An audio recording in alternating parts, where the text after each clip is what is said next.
Hello student, इसके बाद आपका नेक्स्ट टॉपिक है इम्पॉर्टेंट फैक्ट्स। ये इम्पॉर्टेंट फैक्ट्स किसके हैं? गॉस प्रमेय से रिलेटेड है। इम्पॉर्टेंट फैक्ट क्या है वो समझ लीजिए कि देखिए फर्स्ट आपका है इम्पॉर्टेंट फैक्ट्स क्या होंगे।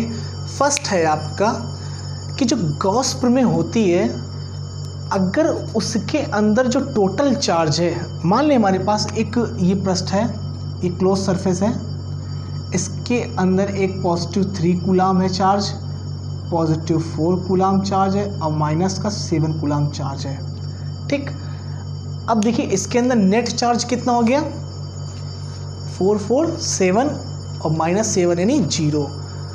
अगर किसी बंद पृष्ठ के अंदर जो कुल चार्ज है वो 0 है तो उसके बाहर निकलने वाला यानी निर्गत जो फ्लक्स होगा वो भी कितना होगा, हमारा शून्य होगा। वो कैसे होगा, देखिए फाई इक्वल क्या होता है, Q अपॉन एप्सिलॉन नॉट। यहाँ पे चार्ज कितना है, 0। देखिए 4 4 4 3 7 और माइनस 7 यानी 0 0 अपॉन 4 पाई एप्सिलॉन नॉट। तो फाई इक्वल क्या है आपका 0। यानी कि अगर आपके किसी बंद पृष्ठ के अंदर जो चार्ज है उसका जो बीजगणितीय योग अगर शून्य होगा उस चार्ज का, तो वहाँ पे जो निर्गत वैद्युत फ्लक्स होगा वो कितना होगा, 0 होगा। नंबर सेकंड है आपका, नंबर सेकंड ये है कि जो वैद्युत फ्लक्स है उसका देखिए ये फॉर्मूला है। वैद्युत फ्लक्स कैसा भी बंद पृष्ठ हो, कोई भी हो, बॉल हो या चपटा हो या फिर कैसा भी पृष्ठ हो, उस पृष्ठ पर डिपेंड नहीं करता है, वो सिर्फ किस पर डिपेंड करता है, Q यानी चार्ज पे। उस पृष्ठ ने कितना चार्ज अपने अंदर समाहित किया हुआ है वो सिर्फ उस पर डिपेंड करता है, ना कि साइज पे। ठीक, आप स्फेयर भी ले सकते हैं या कोई चपटी वस्तु ले सकते हैं, लेकिन कैसी होनी चाहिए, क्लोज्ड होनी चाहिए, बंद होनी चाहिए। ये हो गया आपका दूसरा पॉइंट। नंबर 3 पॉइंट आपका है कि जो गॉस प्रमेय है, ये जितने भी फॉर्मूले हैं ये सभी क्षेत्रों में लागू हो सकती है। जैसे क्षेत्र कहने का मतलब क्या होता है, एक होता है आपका वैद्युत क्षेत्र, एक होता है गुरुत्वीय क्षेत्र और एक होता है आपका चुंबकीय क्षेत्र। अच्छा, गुरुत्वीय क्षेत्र क्या होता है, आपने गुरुत्वीय क्षेत्र पढ़ा होगा, F बराबर G m1 m2 upon r square. तो देखिए गॉस का ये कहना था कि जो हमारी प्रमेय है वो हर एक क्षेत्र में एप्लीकेबल होगी, लेकिन कब, जब वो व्युत्क्रम वर्ग के नियम को फॉलो करते हो। व्युत्क्रम वर्ग का नियम ये समझ लीजिए क्या होता है, F is directly proportional to 1 upon r square. यहाँ से बनता है, इस फॉर्मूले से ही बनता है। और अगर वैद्युत क्षेत्र की बात करें तो वहाँ पर भी ये फॉर्मूला बनता है 1 अपॉन r स्क्वायर। अगर चुंबकीय, ये क्या है हमारा ग्रेविटेशनल फोर्स, ये क्या है हमारा इलेक्ट्रोस्टैटिक्स फोर्स और ये क्या है हमारा मैग्नेटिक फोर्स, यहाँ पर भी ये लागू होते हैं। गॉस ने ये कहा था कि जो हमारी प्रमेय है वो हर एक क्षेत्र में लागू होगी, बशर्ते वो किसको फॉलो करनी चाहिए, व्युत्क्रम वर्ग के नियम का। यानी व्युत्क्रम वर्ग का नियम क्या है, 1 अपॉन r स्क्वायर होना चाहिए उसके फॉर्मूले में। ये तीनों फॉर्मूले में एप्लीकेबल। लेकिन एक चीज़ यहाँ देखने वाली है, लेकिन इसमें तो एप्लीकेबल होगी, इसमें भी एप्लीकेबल होगी, लेकिन इसमें एप्लीकेबल नहीं होगी। ऐसा क्यों? क्योंकि मान लें ये हमारा एक मैग्नेट है, ये बहुत छोटा बन गया, ये मान लें हमारा एक मैग्नेट है, इसका एक नॉर्थ पोल होता है, इसका एक साउथ पोल होता है। तो गॉस ने ये कहा था कि वैद्युत क्षेत्र में ये फॉलो नहीं करता है। अगर उनका ये कहना था कि अगर जो हमारा मैग्नेट होता उसका सिर्फ एक ही ध्रुव होता तो हमारा जो प्रमेय है वहाँ पे फॉलो कर जाती।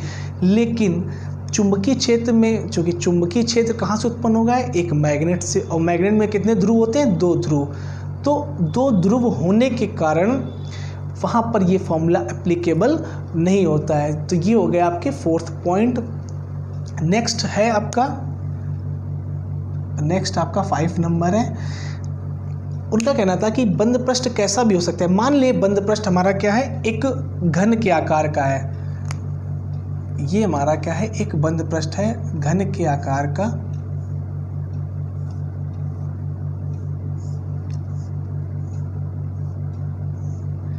अब इसके अंदर उनका एक पॉजिटिव चार्ज रखा हुआ है, तो अब यहाँ फ्लक्स कैसे निकालेंगे? आपके पास फॉर्मूला है फाई बराबर क्यू अपॉन एप्सिलॉन नॉट।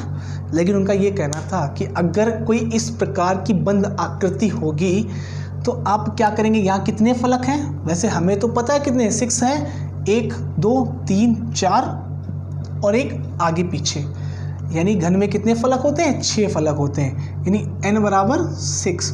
तो उनका कहना ये था कि अगर कोई ऐसी आकृति आती है जिसमें बहुत सारे फलक होंगे तो उसके लिए फॉर्मूला निकालने के लिए हम क्या करते हैं? फाई बराबर Q upon epsilon not into n से हम डिवाइड कर देते हैं। तो ये 6 इम्पॉर्टेंट फैक्ट थे गॉस थ्योरम के लिए। नेक्स्ट आपका टॉपिक आता है कि गॉस थ्योरम से कूलाम के नियम की उत्पत्ति।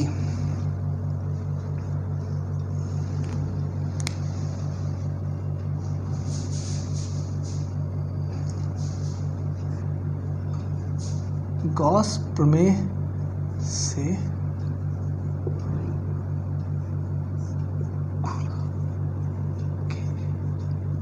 नियम की उत्पत्ति। ठीक, ये था स्टेटमेंट। अब देखिए, मान लें यहाँ पे हम फिर एक कंसीडर करते हैं, एक स्फेयर। यहाँ पे हम एक स्फेयर कंसीडर करते हैं, यहाँ पे स्फेयर करते हैं तो यहाँ पर एक क्या रखा हुआ है? एक पॉजिटिव चार्ज हम कंसीडर कर ले। चूँकि यहाँ पे एक छोटा सा पॉइंट लेंगे, इसका टोटल एरिया कितना है? ए। इस छोटे से पॉइंट का एरिया कितना है? D A. तो यहाँ पे एक इसके चारों एक और सर्कल खींच लेते हैं, उसको यहाँ पे मिला देते हैं। ठीक, अगर आप ऐसे भी ना करें, कोई ज़रूरत नहीं कि ऐसे ही कर दें। ये है, यहाँ पॉइंट कंसीडर कर दें, इसका एरिया, ये पी पॉइंट है, इसका एरिया कितना है? D A. तो इसका एरिया वेक्टर जस्ट परपेंडिकुलर होता है। चूँकि यहाँ पे क्या है? एक पॉजिटिव चार्ज है, तो इस पॉजिटिव चार्ज से जो वैद्युत बल रेखाएं होंगी वो भी बिल्कुल स्ट्रेट लाइन में निकलेंगी। ठीक, तो इन दोनों के बीच का एंगल कितना होगा? ये हमारा क्या है? ए। दोनों के बीच का एंगल कितना है? 0 है। अब देखिए यहाँ पे वैद्युत फ्लक्स से, वैद्युत फ्लक्स क्या होता है? फाई बराबर ई डॉट डी ए। जब डॉट प्रोडक्ट हटता है तो कॉस थीटा आता है, ये आपने वेक्टर में पढ़ा होगा फर्स्ट ईयर में। तो यहाँ पे आएगा E D A cos theta, ये आपका आ गया फाई। ठीक, अब देखिए यहाँ पे चूंकि एंगल कितना है? 0, तो यहाँ फाई ई डी ए। ठीक, देखिए एक चीज़ और, यहाँ अगर डी ए ले रहे हैं तो यहाँ भी डी होगा। ठीक, यहाँ भी डी होगा। चूँकि थीटा कितना है? दोनों के बीच का एंगल 0, कॉस 0 की वैल्यू 1 होती है। तो ये आपका आ गया डी फाई बराबर ई डी ए। अब हम इनका क्या कर दें? Whole integration. चूँकि सरफेस कैसा है हमारा? एक होल है, तो यहाँ पे हम इसका होल इंटीग्रेशन कर दें तो यहाँ पे कितना जाएगा? फाई। इसका होल इंटीग्रेशन फाई, इसका होल इंटीग्रेशन करेंगे तो यहाँ पे ई आएगा, इसका होल इंटीग्रेशन डी ए आएगा। ठीक, अब चूंकि ये सरफेस कैसा है? एक स्फेयर है, और स्फेयर का क्षेत्रफल यानी एक गोले का संपूर्ण क्षेत्रफल कितना होता है?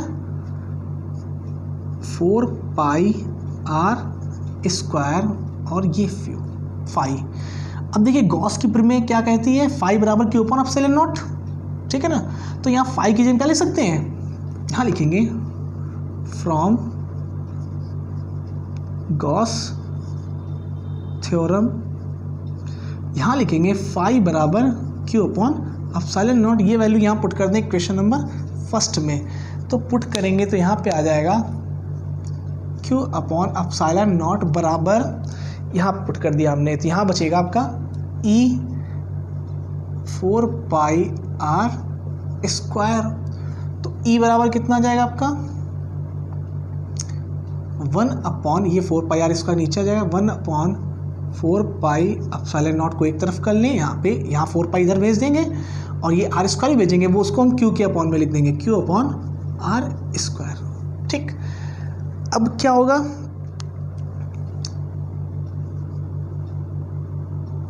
इसके बाद लिखेंगे वी नो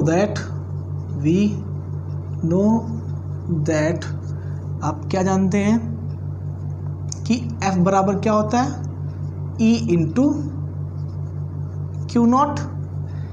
इस E की वैल्यू को यहाँ पुट कर दीजिए, 1/4 pi epsilon naught Q naught upon R square. ये देखिए आपका गॉस की प्रमेय से प्रूफ हो गया कूलम्ब्स का नियम। ठीक है ना। अगर आपको पसंद आया हो तो लाइक कीजिए, सब्सक्राइब कीजिए चैनल को, ताकि आने वाले वीडियो की जानकारी भी आप तक पहुंच सके।